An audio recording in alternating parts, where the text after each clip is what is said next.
absolutamente polémica porque ¿quién cayó para completar el quórum a último momento a su banca de diputado? El señor Daniel Scioli, que todos creíamos o parecía que había asumido como embajador en Brasil. Ahora parece que no es así, que por eso pudo ir. La oposición se sigue quejando, dice que debería invalidarse el quórum que se alcanzó en el día de hoy, que terminó con la media sanción del proyecto de ley que tira abajo estos regímenes especiales jubilatorios. Vamos a estar analizando ya mismo todo esto con mi compañera que viene siguiendo todo esto muy de cerca, la señorita Lorena Toso. ¿Cómo anda? Buenas noches. Qué día hoy, qué día caliente, pero además inesperado de alguna manera, porque todo esto que pasó en la jornada de hoy, de algún modo tiene condimentos que no estábamos esperando.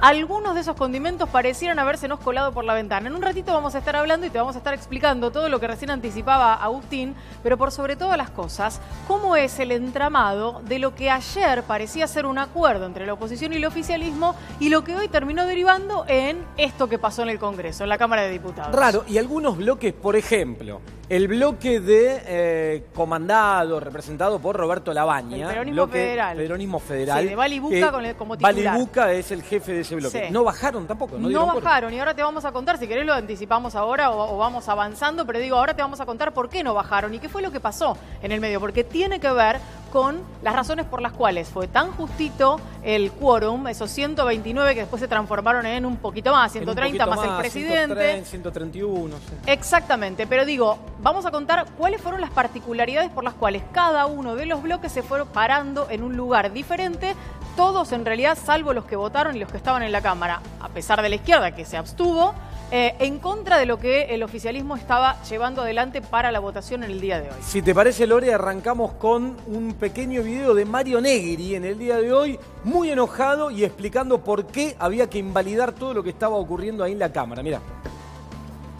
He podido corroborar en este instante que se ha alcanzado el número del quórum con un miembro de este cuerpo que ya no pertenece más y que pertenece al Poder Ejecutivo, que es el caso del ex diputado Scioli, que por el orden del día 540 del Senado fue designado embajador en Brasil. Con lo cual llegaron a 129 y usted dio por iniciado el quórum necesario con una persona, con un colega que había sido diputado, que dejó el cargo, que tuvo acuerdo en la comisión del Senado y que fue votado en el Senado en ese cargo. Es una situación de anormalidad, no hubiese querido estar en esta situación para plantearlo, pero no es un hecho normal. No es un hecho que pueda pasar por alto, no es un hecho que se resuelva ni peleándonos ni a los gritos, es de absoluta anormalidad y torna inválido el quórum con el que se dio comienzo a la sesión, señor presidente. Bueno, ahí lo teníamos al diputado Mario Negri explicando desde su punto de vista por qué todo esto debería invalidarse. Se refiere al ex diputado Daniel Scioli, y después ahí lo veíamos muy serio a Sergio Massa. Estaba muy serio el presidente de la Cámara de Diputados, muy Sergio también, porque sigue siendo Sergio, se llama Sergio. Pero digo, en ese punto es interesante que podamos escucharlo, porque esto es como un cuentito. Aparece lo de Negri, hay una respuesta del presidente de la Cámara, y después va a llegar el momento de la explicación del propio Scioli, y nosotros entre todo eso vamos a analizar qué es lo que efectivamente está pasando. Dale, escuchemos ahora entonces primero a Daniel Scioli y primero a Sergio Massa y pegadito a Daniel Scioli, dando el otro punto de vista acerca de la situación. A ver. En primer lugar, decirle que hasta que haya aceptación por parte del cuerpo de la renuncia del diputado, el diputado sigue siendo diputado. Y este cuerpo no ha tratado la renuncia del diputado Scioli. Tiene la palabra el diputado Scioli. Muchas gracias, señor presidente. como lo he manifestado a las autoridades de mi bloque y a la presidencia de la Cámara, a partir del día 3 de marzo me hago formalmente cargo de la embajada. No ha sido publicado todavía en el boletín oficial, no ha salido todavía el decreto presidencial, que es a partir de ese momento cuando no queda formalizado. Burjaile. Esto es lo que le quería decir. Bueno, a ver, hubo una insultos, duda que me genera. Acá, claro, en un momento Massa lo mira a Burjaile, que Sí. no era parte de la discusión, porque era Sí. entre Negri y Scioli, y le dice: Burjaile, no sea maleducado. Bueno, porque le estaban gritando, entre otras cosas le gritaron chorro, pero digo, Ajá. hubo varios de los insultos que surgieron en la Cámara tuvieron que ver con eso y eran hacia la figura de Daniel Scioli de manera directa. Sí, sí, sí, y venían sí. de parte de bancadas de la oposición. Todo esto estaba ocurriendo en el contexto de un intento de explicación por parte del diputado Scioli para saber si efectivamente podía o no estar ocupando esa banca a instancias de lo que explicaba el presidente de la Cámara antes. Todavía no se trató la renuncia de Daniel Scioli a su banca, por lo tanto no asumió la persona que tiene que reemplazarlo, que está en duda también quién será por una cuestión de las listas, en la conformación de las listas y también la conformación del cupo femenino, y entonces dan a entender desde el oficialismo que estaba claro que podía estar sentado en esa banca, cosa que la oposición cree que no es así. Claro, y para que se entienda el contexto, todo esto ocurría a último momento, porque llegaba la hora que vence el plazo para dar o no dar quórum.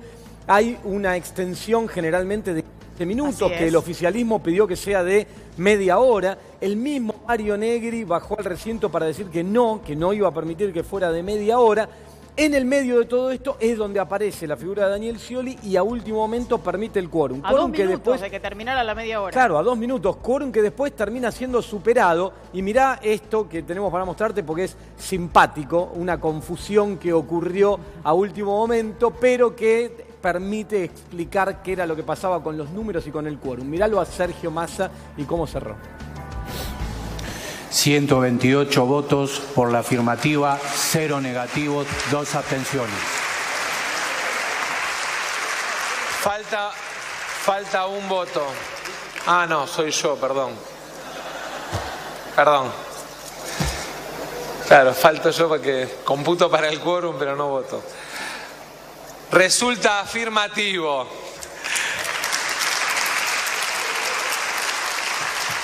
Pido perdón. Simpático Sergio entonces Entre en la tanta confusión, confusión, en claro. el medio de todo el despelote, no se dio cuenta que el voto que faltaba era el suyo, pero porque Exacto. no vota.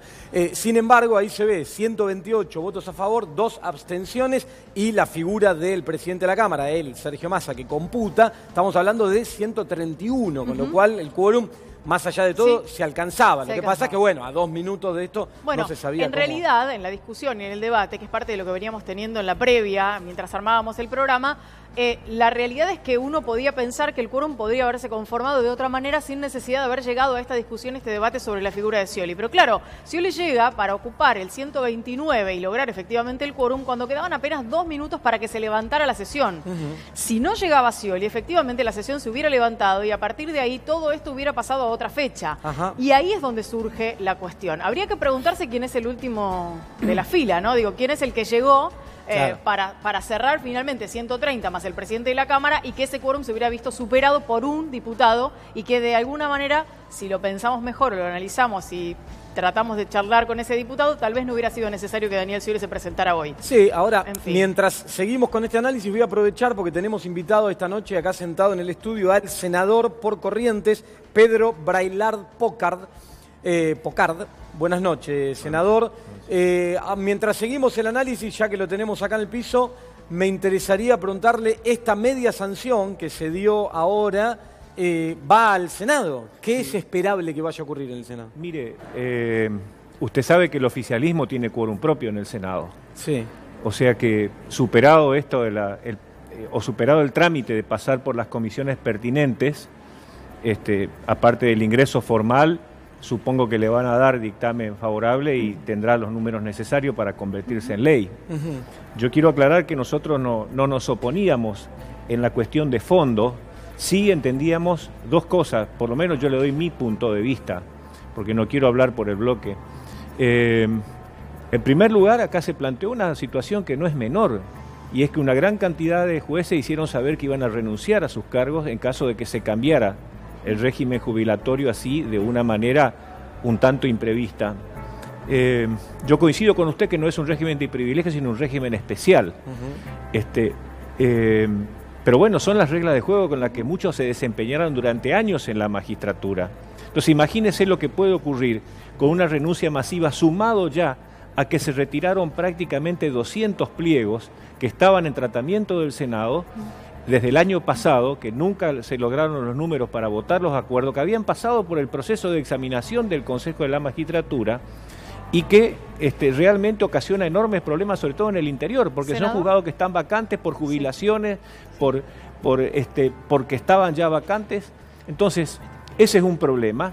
Y el otro tema que tiene que ver con esto, bueno, es esta discusión que se ha planteado. Es decir, lo que se estaba planteando en diputados era la posibilidad de incorporar alguna cláusula que en alguna medida dejara de lado a los magistrados que están, que, reitero, asumieron en ciertas condiciones. Ahora, fíjese, senador, perdón, sí. En ese caso, digo, porque eso es lo que se había negociado el día anterior, sí. En las reuniones de comisión donde la oposición había presentado este proyecto, sí, aparentemente estaba todo negociado para que después se votara ese proyecto. Sí. ¿Qué pasó después en el medio? Eso ocurrió en la Cámara de Diputados y yo no le puedo decir qué pasó. Lo que sí veo es que indudablemente hubo un apuro por sacar esto, porque sí es cierto lo que dice el diputado Massa, que no fue tratada formalmente la renuncia del señor Scioli, pero también es cierto que nosotros le dimos acuerdo del Senado. Él pasó por todas las formalidades de la audiencia pública, lo votamos por unanimidad. Porque más allá de las cualidades personales que sin duda las tiene, un hombre que ha sido vicepresidente de la Nación, gobernador de la provincia de Buenos Aires, candidato a presidente de la República, va a ser el embajador en uno de los dos países que más tienen relación con la Argentina, que para mí son Estados Unidos, por obvias razones, y Brasil, porque es nuestro socio estratégico. Ahora, senador, podemos escuchar la explicación de nuestro compañero Néstor Espósito desde el punto de vista legal acerca de esta discusión que hay sobre la figura de Daniel Scioli y el quórum que dio hoy actuando como diputado. Néstor. Sí, mira, hay dos explicaciones, una técnica y una práctica para explicar lo que pasó con Scioli hoy.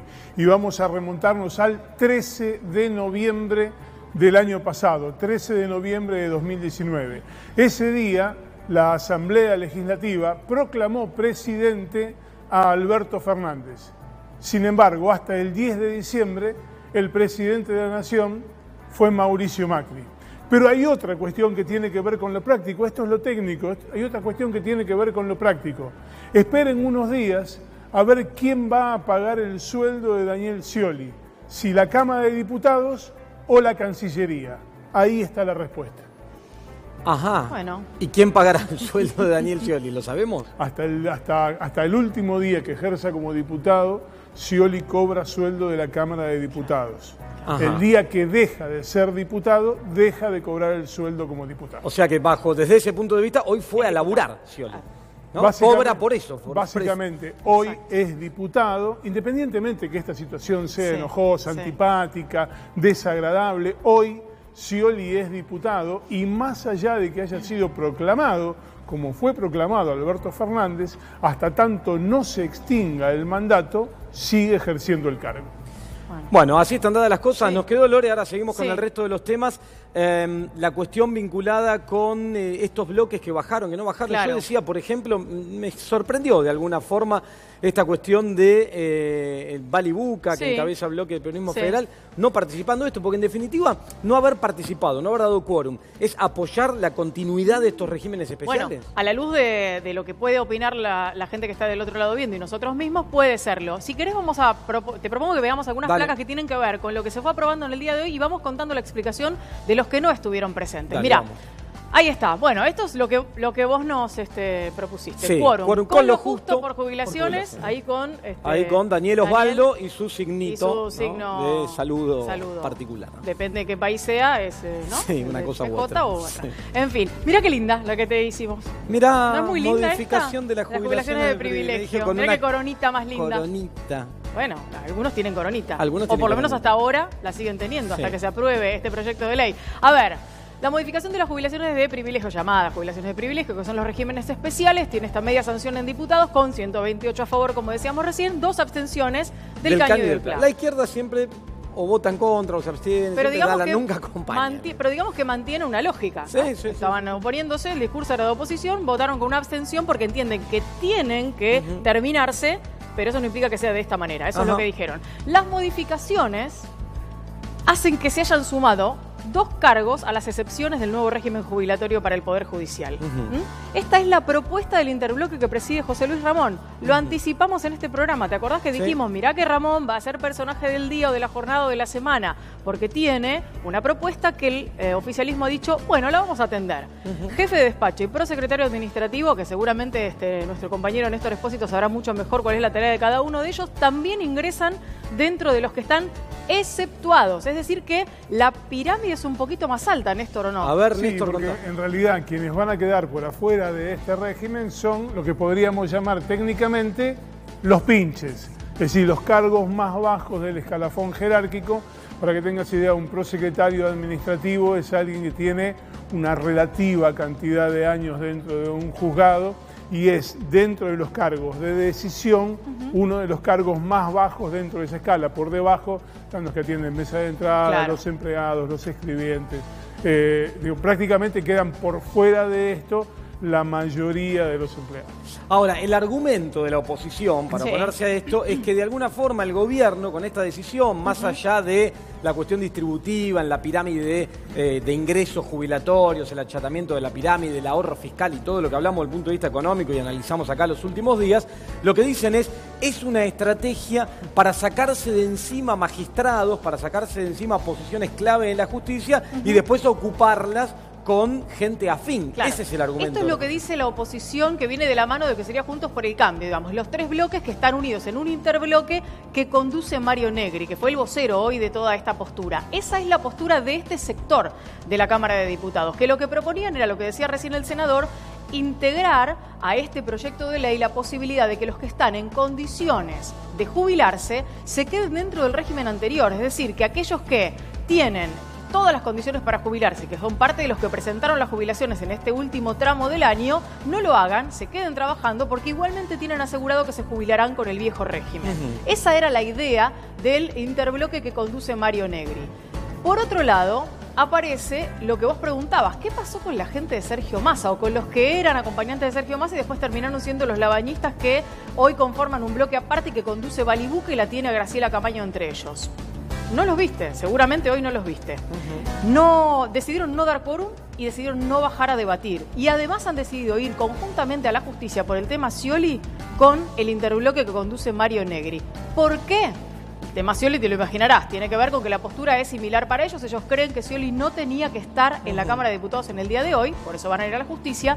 Pero en el caso del proyecto en particular, lo que dicen es, ayer nosotros que teníamos que tener por lo menos un diputado discutiendo en las comisiones para que salga el dictamen de comisión, no estábamos ahí. Si no nos llaman para discutir, no damos quórum y no bajamos a debatir. Esa es la postura de este sector de la Cámara de Diputados comandado por Balibuca. Bueno, muy tensa la situación y cuando en un momento empezó este nuevo gobierno y algunos nos planteábamos cómo va a ser la convivencia en el Congreso de la Nación, qué posición va a tomar la oposición. Al principio acompañó las leyes, la de solidaridad, la de reforma, reestructuración o sostenibilidad de la deuda, pero con críticas. Bueno, ahora parece que cada vez se tensa más esa relación y estamos viendo esto que estamos viendo por estas horas en el Congreso de la Nación. ¿Tenemos algo más?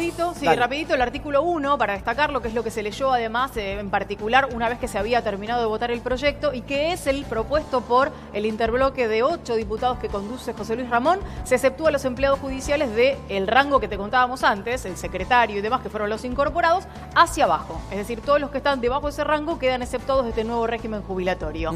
Y, por último, los temas más centrales o más importantes es el 82% móvil que se mantiene finalmente en este proyecto, pero sobre el promedio de ingresos de los últimos 120 meses, no como es hasta ahora, que es sobre el último trabajo que tuvieron, sobre el último cargo que ocuparon. Con lo cual, esto hace que baje, ¿no? Porque cuando vos tomás en un contexto inflacionario los últimos 120 meses, el promedio es un salario más bajo, bastante más bajo, que el último, que era como era hasta ahora. Exactamente. Y el aumento escalonado de la edad jubilatoria de los hombres a 65 años desde 2020 a 2025. Es decir, durante los próximos 5 años se irá escalonando el aumento de la edad jubilatoria de los hombres en el Poder Judicial. Se logró mantener Del mismo modo, y lo contaba ayer la diputada que nos visitó, se logró mantener para las mujeres la misma edad que en el régimen convencional de jubilaciones, que es el de 60 años. El de 60 años. Y esto irá gradualmente, qué sé yo, a 61, a 61, 62, exactamente, año por año, hasta llegar al 2025 con los 65 años de edad que establece ahora esta nueva propuesta. Al que está justo en el límite se le va corriendo la edad a medida que cumple. Tremendo, ¿no? Tremendo. Bueno, complicada. Seguimos entonces ya habiendo analizado todo esto, si les parece, con el resto de los títulos que tenemos para esta noche y ya dialogamos con el invitado que tenemos hoy, que ya estuvimos incluso hablando con él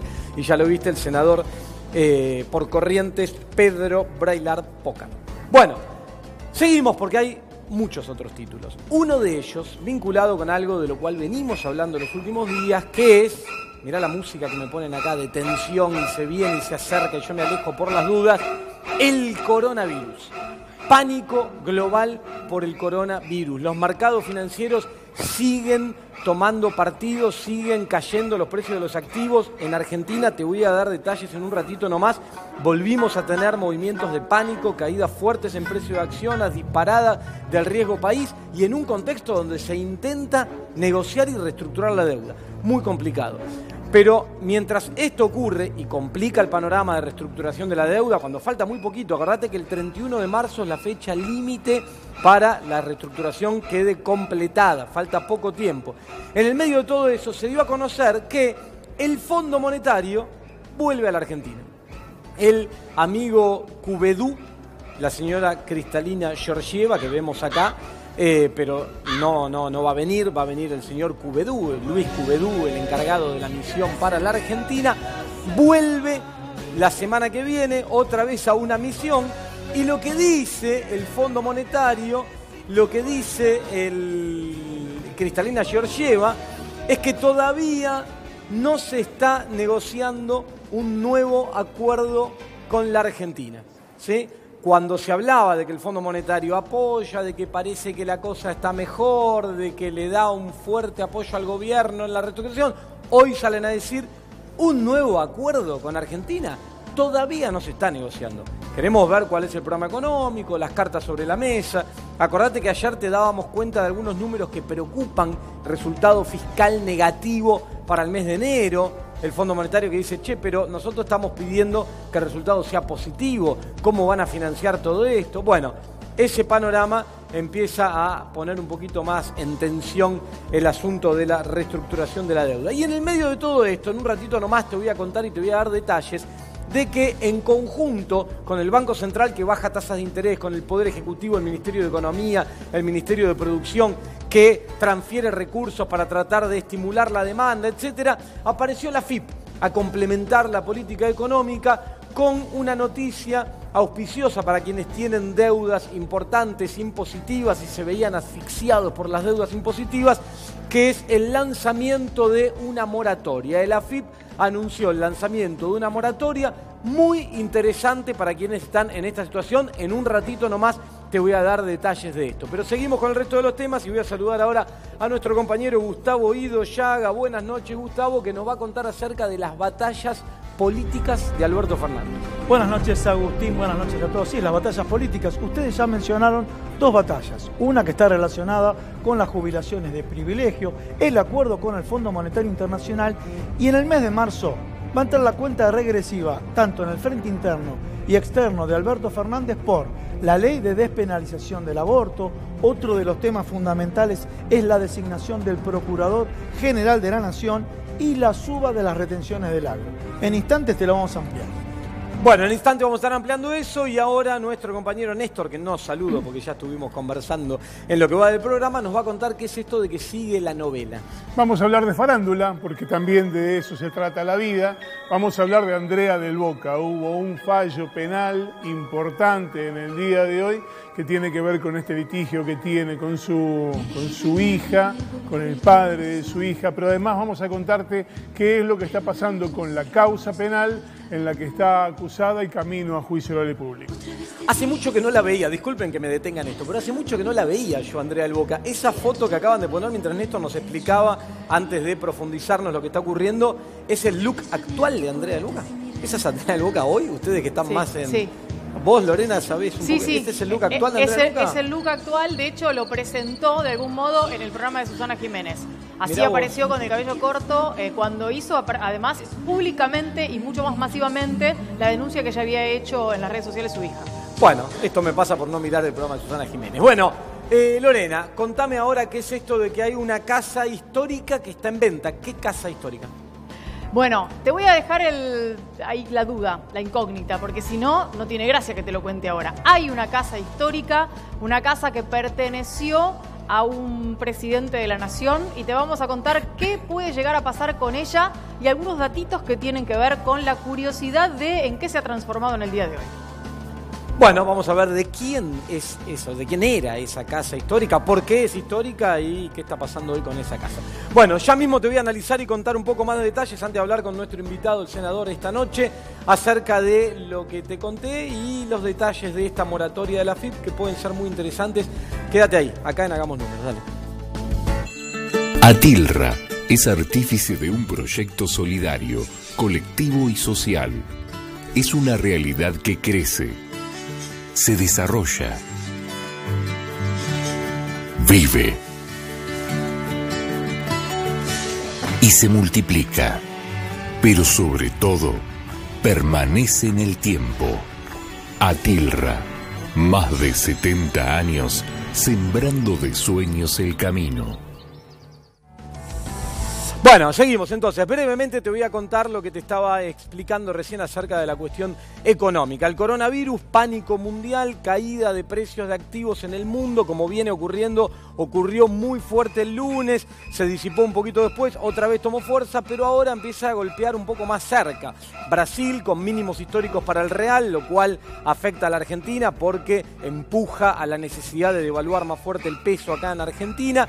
Y el aumento del riesgo país, que, mirá, pasemos a la siguiente que nos muestra el aumento del riesgo país. ¿Te acordás que te decíamos, cortó 2.000 puntos, cuidado, cortó 2.100 puntos? Bueno, hoy en un momento, después terminó con algunos ajustes, cerrando un poquitito debajo de 2.200, 2.185 puntos básicos.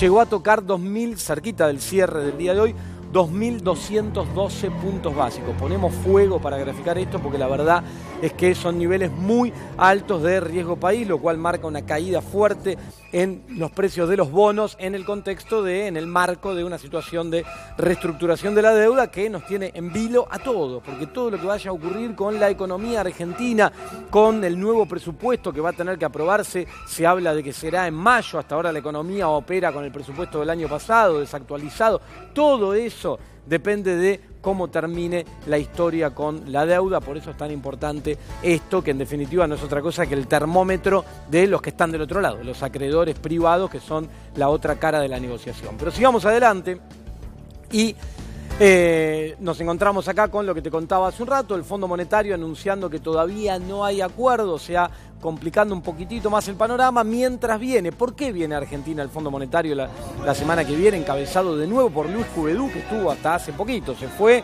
hizo un par de cosas, lavó la ropa, acomodó unas cosas en la casa, se dio vuelta, volvió al aeropuerto y otra vez viene para la Argentina? ¿Por qué? Porque se está analizando los números del país a partir de que la Argentina aceptó el artículo 4.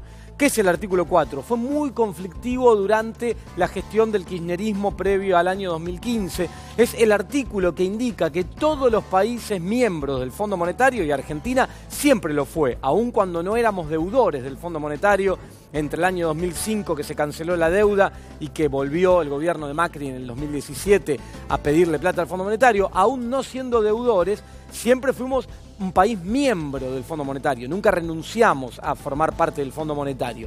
Sin embargo, en aquel entonces el gobierno había decidido prohibirle al Fondo Monetario el artículo 4, prohibirle al Fondo Monetario que audite las cuentas, que vengan las misiones acá, miren los números, se reúnan, los sigan y emitan sus informes acerca de la realidad de la economía argentina. Bueno, ahora el gobierno de Alberto Fernández aceptó el artículo 4 en las últimas horas. Este es el motivo por el cual Cuvedú, que había llegado hace poquito en la casa, se estaba preparando un omelette, estaba acomodando la ropa. Come omelette, Cuvedú, me contaron después de comer omelette.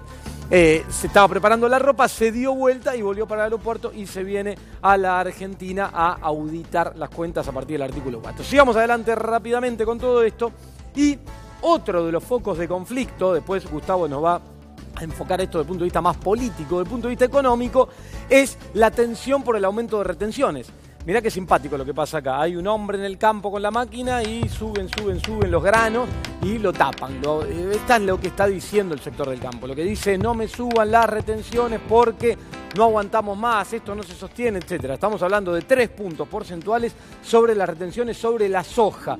Pareciera, y cada vez es más fuerte el rumor de que el trigo, el maíz y el resto de los cultivos no sufrirían modificaciones en las retenciones. Esto te lo anticipamos acá los últimos días, pareciera que se confirma que no va a ser así. Vamos a ver cuando se dé el anuncio oficial y nos enteremos de esto. Sigamos un segundito adelante entonces con lo que tenemos preparado, que tiene que ver con la AFIP. En el medio de todo esto hace falta reactivar la economía. ¿Por qué? Porque los indicadores dan cuenta de una economía con una tendencia que sigue cayendo. La AFIP toma partido. Acordate, mirá lo que tenemos acá, una bandera que dice ni una pyme menos. Esto fue una manifestación que hubo hace meses frente al Congreso de la Nación porque la política económica del gobierno de Macri estrangulaba a las pymes. Muchas de ellas terminaron con fuertes deudas impositivas, porque ¿qué es lo que decían? Alta tasa de interés, me caen las ventas, me suben las tarifas, no tengo más por dónde juntar plata, entonces ¿qué hago? Me financio contra el fisco. ¿Qué quiere decir esto? Dejo de pagar impuestos y después veo qué hago. Bueno, viene ahora la AFIP y dice, mientras tratamos de reordenar la economía, bajamos las tasas, transferimos recursos para que se recomponga la demanda, lo que vamos a llevar adelante para ordenar esta cuestión y que dejen de estar tan asfixiados, recalculando, como me dice acá de fondo, el GPS de la economía, lo que dicen es, tenemos una moratoria para proponerles, ¿sí? Vengo a proponerles una moratoria, dice Mercedes Marcó del Pont. A ver, ¿de qué se trata esta moratoria? Rápidamente, pasemos, ahí está. La moratoria. Se comunicó formalmente la AFIP a 100.000 contribuyentes. 100.000 contribuyentes que identificó como problemas de asfixia por fuerte deuda impositiva. Asfixia financiera le llamamos. Plazo de presentación hasta el 30 de abril. El 30 de abril vence, pero si te presentás antes, durante febrero, bueno, queda poquito febrero, durante marzo, vas a tener algunos beneficios extras que quien lo vaya a hacer después. Mirá, ¿de qué se pueden tratar esos beneficios? Pasemos, ahí estamos, rápidamente, Refinanciación de hasta 10 años de toda la deuda impositiva. Vos tenés una deuda hoy, la podés financiar hasta en 10 años. Pero además, fíjate, condonación parcial de intereses. Parte de los intereses de la deuda que tendrías que pagar se te pueden condonar, es decir, se te quitan, no los pagás. Y condonación total de multas. Si vos aceptás entrar a esta moratoria, todas esas multas que tenías por no haber pagado a término se bajan, se condonan y no las vas a tener que pagar. Sigamos adelante y lo que se establece también es que las MIPYMES, ¿sí? Acordate, las pequeñas y medianas y las más chiquititas también, las micro, pequeñas y medianas empresas que ingresen a la moratoria, van a tener una quita promedio del 42%. Muy importante, una quita del 42% sobre el total de las deudas que tenga con la AFIP. Y además, y acá aparece la ventaja si te presentás durante marzo, si lo haces rápidamente, vas a tener y poder contar con un periodo de gracia. Lo que dice la AFIP es, sabemos que estás estrangulado, sabemos que es necesario que se recomponga la demanda, que el mercado interno empiece a tomar otra vez dinámica. Entonces, si te presentás rápido en la moratoria, la ventaja que tenés es que vas a tener un periodo de gracia hasta julio. Es decir, ordenaste la cuestión, te haces cargo de un plan de cuotas que puede tener un plazo de hasta 10 años, pero además de acá hasta julio no tenés que pagar nada. La primera cuota la empezás a pagar en julio. Entonces, de esta manera tenés más aire para poder destinar recursos a tu actividad económica y poder recomponerte y que cuando llegue julio la cuota que tengas que enfrentar sea más fácil de enfrentar debido a que tuviste margen para poder destinar recursos a estar mejor parado en julio. Bueno, esta es la intención de la AFIP. Una buena noticia, viste que es raro que vengan buenas noticias de parte de los entes recaudadores a los cuales uno siempre critica, despotrica, etcétera. En este caso, una buena noticia para quienes tienen asfixia financiera. Y por último, para contarte indicadores recientes que dan cuenta de la compleja situación económica que explica todo esto que está ocurriendo y las medidas que se están tomando, en supermercados, el cierre del año 2019, diciembre contra diciembre, datos oficiales del INDEC dan cuenta de una caída de 6,3% anual, caída muy fuerte y en centros de compra, o lo que se conoce como shopping centers, donde hay locales más vinculados con lo textil, etcétera, o sea, compras no tan básicas con el supermercado, un poco más sofisticadas, la caída fue un poquito más fuerte, 6,8% anual. Esta situación de recesión, caída del mercado interno por pérdida por adquisitivo de los salarios, son parte de las que explican estas medidas que está tomando el gobierno para intentar reactivar la economía. Vamos ya mismo a introducir a este tema al invitado que tenemos acá sentado esta noche, ya estuvimos conversando, así que ya está presentado, y un poco de este análisis económico, senador, es cómo están viendo la estrategia de la Argentina en términos de la negociación de la deuda. ¿Complicada? Mire, toda negociación de deuda es complicada. A mí me tocó en su momento negociar por la provincia cuando fui gobernador. Lo que yo sostengo, lo que pensamos es que por eso es que justamente acompañamos al gobierno en la votación de la ley que lo habilita a tener herramientas para negociar la deuda, para que saliera por unanimidad y el presidente tuviera todos los elementos. Esta declaración de la directora ejecutiva del fondo, no digamos que es buena, pero tampoco yo la veo de todo mala, porque que se esté conversando obviamente es un primer paso muy importante. Nosotros queremos que esto termine bien, sinceramente lo digo. Yo tengo ya muchos años en política y de vida y no quiero seguir en las crisis recurrentes que hemos vivido en la historia argentina, como creo que no quiere nadie. Entonces, que se esté conversando es importante. En algún momento, si la conversación prospera, se sentará a la negociación, que es donde debe salir una decisión última.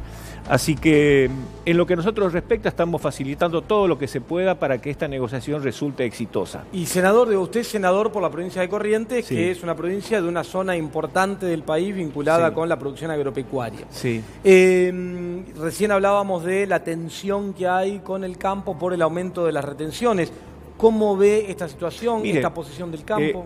Yo soy sincero en esto, Corrientes no produce soja, porque el tipo de suelo nuestro no es apto para la producción de soja. Sí producimos otras commodities, pero lo que nos preocupa es que este tipo de medidas siempre repercuten de manera muy negativa en el sector productivo del interior, que además de tener un rinde menor en muchos casos, por lo tanto mayor necesidad de inversión, tiene el costo complementario del flete para traer el producto a los puntos de exportación.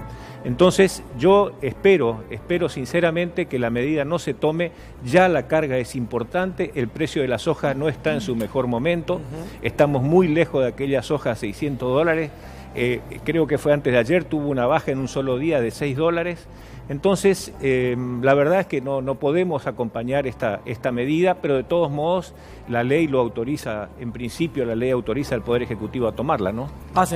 Senador, ahora Gustavo, nuestro compañero Gustavo Idoyaga, nos va a hacer un análisis sobre las batallas políticas de Alberto, que una vez que lo haga me interesaría conversarlo con usted. Gustavo. No? Bueno, sí, dentro de las batallas políticas, dos mencionaron acá. Primero fue el tema de las jubilaciones especiales, o mal llamadas jubilaciones de privilegio, y uno de los temas que están tocando en este preciso momento, acá lo vemos Alberto Fernández como con la imagen de gladiador, y digo la imagen de gladiador porque en el mes de marzo, abril, tanto el frente interno y externo lo va a estar monitoreando, y lo va a estar monitoreando si podemos ver la próxima imagen con todos estos puntos, ¿sí?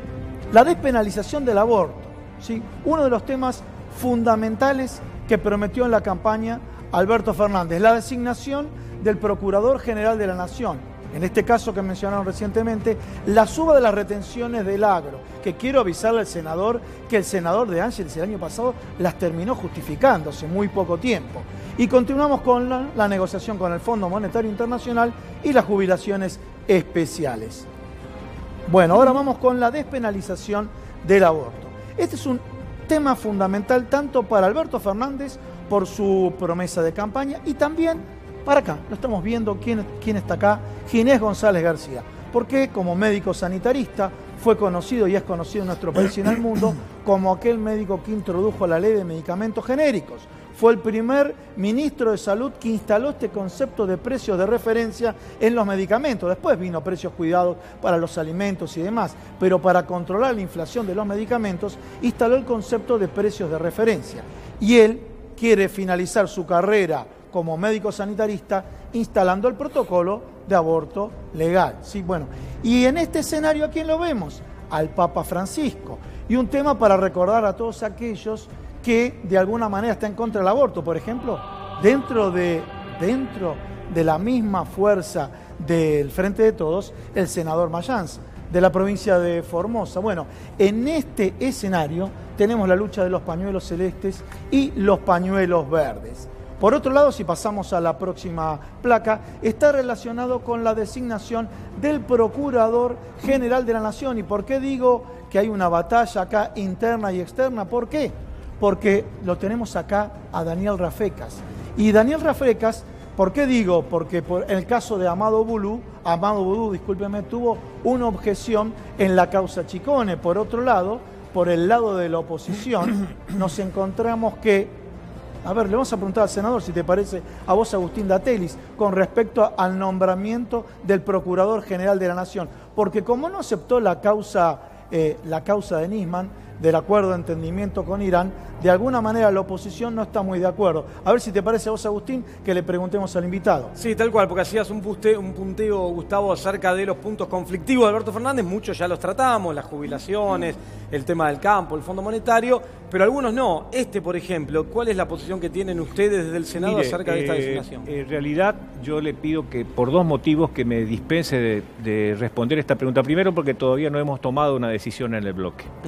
Cuando se formalice la propuesta, lo vamos a discutir y la idea es que tomemos una decisión unánime en el bloque. Entonces, yo por ese motivo no puedo adelantar. Además, yo soy miembro del jury de enjuiciamiento, por lo tanto, no puedo emitir opinión sobre ningún magistrado. Perfecto. Y vamos entonces al otro tema que también formaba parte de esta agenda, que además fue muy conflictivo cuando pasó por el Senado, porque había tenido media sanción en la Cámara de Diputados la última vez, que es esto de la despenalización del aborto. Mire, en la actual composición del Senado, digo, ¿qué se espera que vaya a pasar?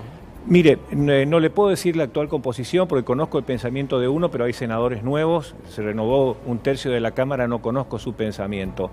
Yo en ese momento voté en contra por cómo estaba dada la ley. Creo que no vale la pena volver sobre ese debate ahora. Si ustedes me invitan algún día para hablar del tema, con el mayor gusto. Quiero ver el proyecto cómo es. Quiero ver el proyecto como es. En principio le digo que yo estoy a favor de la vida del momento de la concepción. Esa es mi convicción. Pero de acuerdo a las características del proyecto que se presente, puede llegar a... Vamos a mirar, por eso no puedo hablar de una cosa que todavía no la tengo. Y se habló acá de los medicamentos genéricos. Yo quiero contar que fui ministro de Salud de mi provincia 4 años y nosotros lanzamos no solamente los medicamentos genéricos, sino una fábrica de medicamentos genéricos con todos los controles de los organismos existentes en su momento, más o menos 5 años antes, de distribución gratuita para toda la población que asistía al sistema público de atención primaria y atención hospitalaria.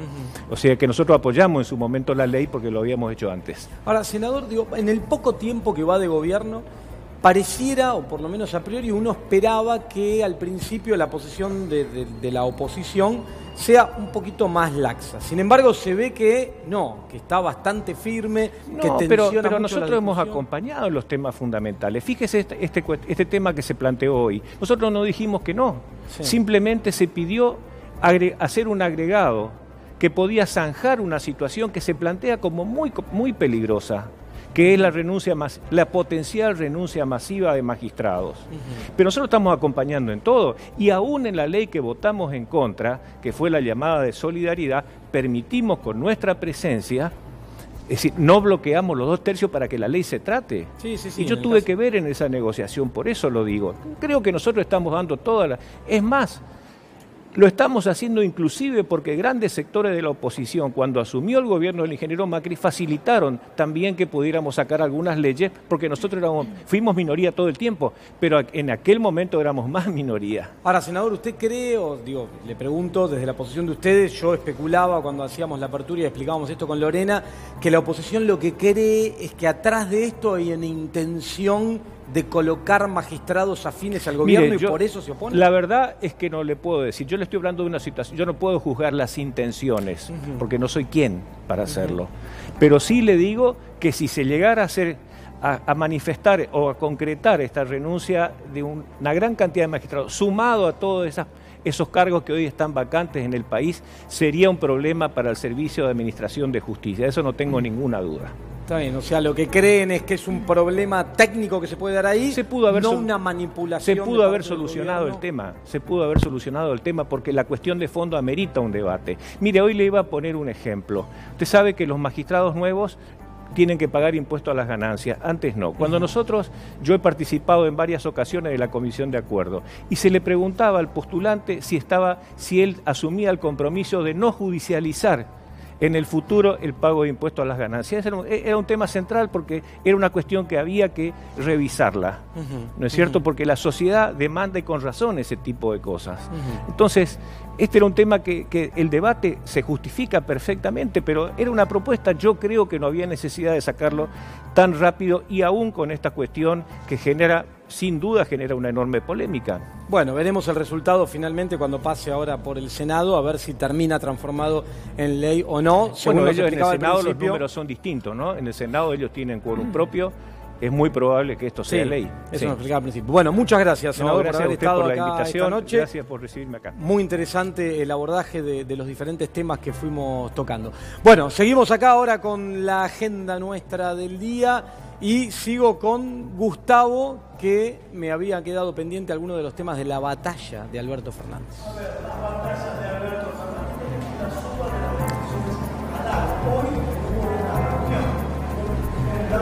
Bueno, ahí estamos, vamos a seguir nosotros porque se murió un micrófono y no lo estábamos escuchando a Gustavo. Así que ahora vamos a seguir con Néstor Espósito, que nos va a llevar un poco al lado farandulesco del asunto, y Andrea del Boca. Farandulesco judicial.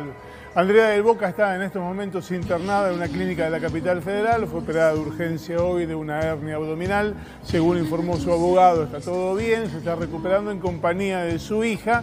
Mandamos saludos siempre, mira este programa, le mandamos un saludo y un deseo de pronta recuperación. Andrea del Boca mira este programa. Absolutamente todas siempre. Las noches. Todas las noches, es más, cuando se va, cuando no puede verlo, lo graba y cuando vuelve lo ve. Lo graba en un VHS. En la videocasetera. Dice que no puede perderse al bombón todas las noches. Yo no sé si eso es cierto, pero bueno, son versiones que se corren habitualmente. Sí, dicen que, bueno. Lo que quería contar básicamente es que hoy hubo un fallo judicial importante, decíamos, la acompaña a la hija, hubo un fallo judicial que mantuvo la decisión de alejar del contacto a la hija de Andrea del Boca del papá de Andrea del Boca. Si bien quitó la perimetral, el padre de la nena había dicho, bueno, yo no puedo ir a visitar a mis padres porque paso por la puerta de la casa, entonces no me pueden hacer una perimetral. Esto lo sacaron, pero sí mantuvieron la prohibición de contacto y el botón antipánico.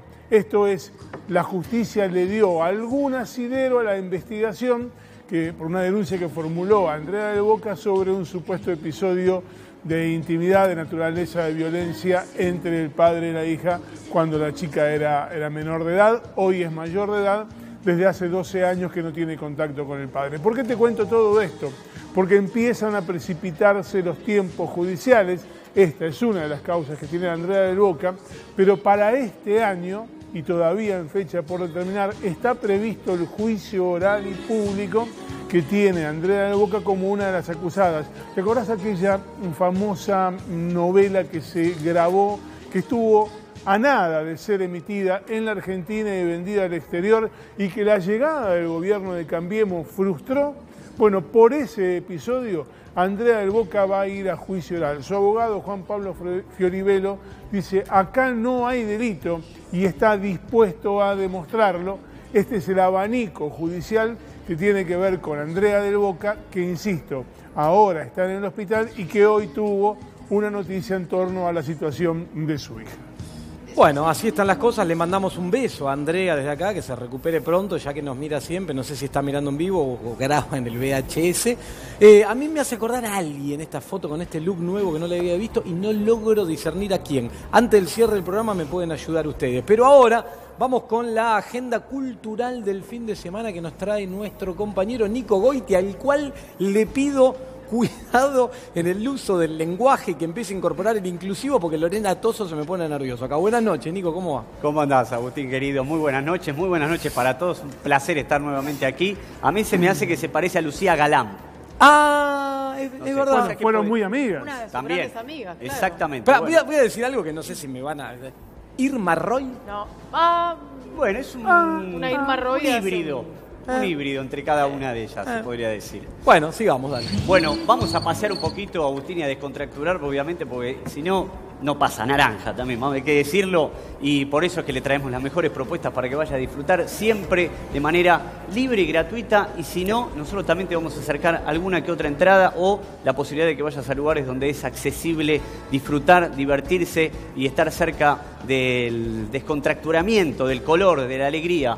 Por ejemplo, los amigos de Vicente López, que nos traen un pedacito más, una porción más de carnaval a nivel nacional. Se reúnen las mejores comparsas, entre ellas viene Marí, vienen los amigos también de Unión San Fernandina, también que son algunas de las comparsas que están en el distrito lindero. Viene también la comparsa Zambodromo también, que nos viene a visitar de Gualeguaychú, así que van a tener revancha para todos aquellos que no pudieron disfrutar en estos 4 días de carnaval, allí a las costas del río, con baile, con color y sobre todas las cosas, con los Palmeras culminando este festejo que va a tener sábado y domingo cerca de Vicente López.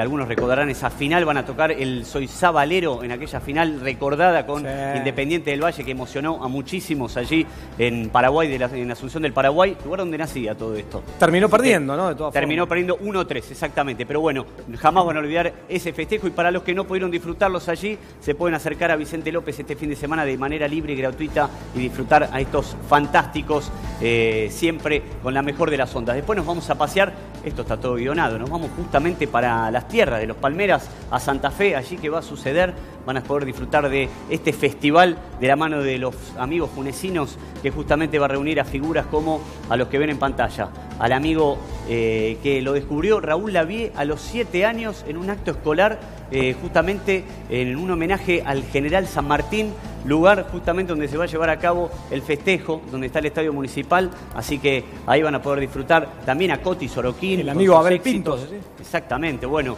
el hombre que saca a relucir lo mejor del folclore y del pop latino, así que bueno, aquí también se puede meter en la web, en pantalla, y averiguar bien por dónde entrar, por dónde hacer los mejores programas, digamos, y qué se puede hacer y qué no. Menores de 3 años van a tener que pagar un seguro de 200 pesos en la puerta, y mayores de 3 años van a tener que abonar entrada, así que ténganlo en cuenta a la hora de acercarse allí a Funes en Santa Fe. Después nos vamos a esta movida que es por demás interesante. A ver, las entradas son libres y gratuitas también a todo lo que va a estar organizando el Ministerio de Cultura en conjunto con el Ministerio de Educación de la Nación, pero hay mayoría de entradas agotadas. Yo que hice, reservé un par para aquellos que nos escriban aquí a nosotros al programa, y van a poder ir a disfrutar de, por ejemplo, León Gieco, del amigo Miguel Estrella. Van a poder tener talleres de Miguel Rep, del dibujante, humorista también, bien conocido.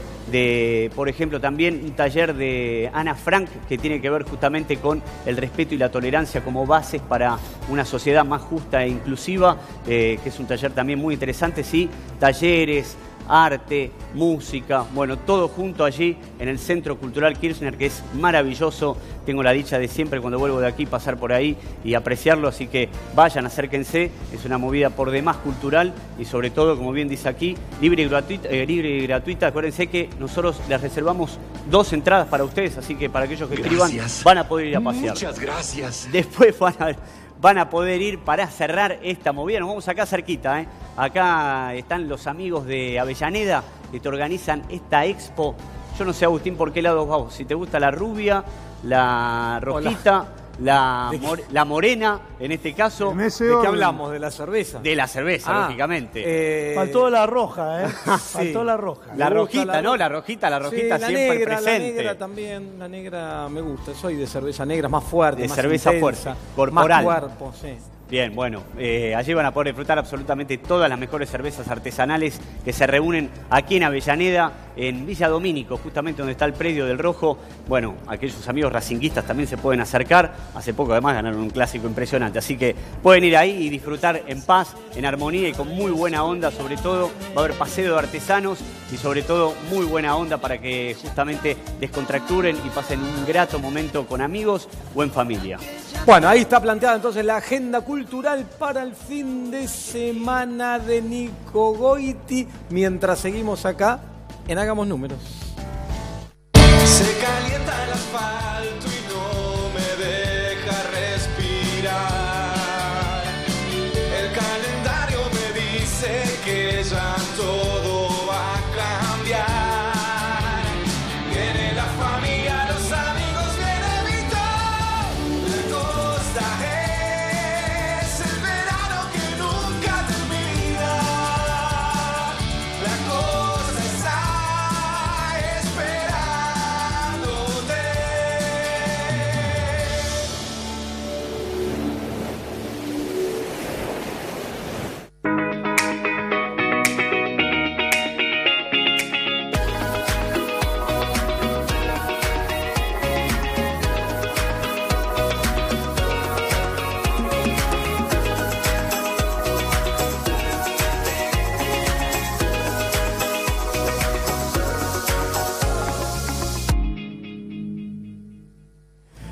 Bueno, seguimos acá. Tenemos la foto de esta chica, ¿cómo es? Andrea del Boca. ¿La tenemos ya, ahí a mano, no? Lo mato a la producción si me pido la foto. Sí. Bueno, porque voy a tirar algo polémico sobre la foto y ahora lo discutimos y seguimos con otra cosa. Tenemos otra foto. Pero Andrea del Boca, ¿Margaret Thatcher? No. Fuerte, ¿no? Fuerte. ¿Quién es esta señora? Ah, esta señora es la... Ah, mira vos, la que sucedería a Daniel Scioli en la Cámara de Diputados cuando Daniel Scioli se vaya. Claudia Bernaza, la productora, dice si alguien la conoce, sí, yo la conozco y bastante, así que seguramente poco va a tener que estar en el ámbito de la política y de la Argentina. Va a venir a visitarnos acá al piso, lo anuncio ya porque es una amiga, Claudia Bernaza. No sabía que era ella por cómo venía la composición de la lista. Bueno, dejo planteada la polémica de Andrea del Boca y Margaret Thatcher. Después, antes de cerrar el programa, pongamos la foto. Gustavo, contame acerca de una tragedia lamentable que ocurrió en el día de hoy que tiene que ver con la muerte de Brian. Sí, tenemos que hacer un homenaje a un deportista de alto rendimiento. Acá estamos viendo el tuit de Cristina Fernández de Kirchner. ¿Por qué digo deportista de alto rendimiento? Fue subcampeón mundial juvenil en lanzamiento de jabalina, fue medalla de oro de los Juegos Juveniles en Beijing y un tema que está vinculado con el título de este programa, Hagamos Números. Él salió de la pobreza y pudo vivir gracias al deporte por el financiamiento del ENAR, Ente Nacional de Alto Rendimiento Deportivo. ¿Y sabe dónde venía, Agustín? Del aporte de la telefonía celular. Esta historia de superación la acompañamos en el día de hoy a Brian Toledo. Bueno, y nuestras condolencias a la familia a partir de este lamentable hecho. Vamos a seguir con Lorena, que nos va a develar la incógnita, Claro. la casa histórica, de quién, qué pasa, a ver. Tengo que develar este misterio, no nos podemos ir así, de esta manera. Bueno, a ver, vamos a mostrarla. Mirá qué preciosa. Mirá qué linda casa, vamos a mostrar muchas fotos. Esta casa está en Chascomús, así que ya te dije prácticamente todo. Es la casa donde vivió y comenzó su carrera como abogado el doctor Raúl Alfonsín. Allí vivió con sus 5 hijos. En la década del 70 esa casa se vendió y tuvo un par de dueños. Los actuales tienen un hostel en el lugar, pero son 2 aventureros que decidieron ahora nuevamente vender esta casa, que está llena de historia y que será probablemente un hostel o la casa de alguien más, no lo sabemos, pero la casa histórica del doctor Raúl Alfonsín en Chascomús está a la venta. En venta, entonces, ya sabés, la casa de Raúl Ricardo Alfonsín. Y ahí la tenemos. Ahí cerramos con ella, Andrea del Boca. Polémico esto que tiré, ¿no? De Margaret Thatcher. Acaba de escribir Andrea del Boca, dice que después de tu comparación nunca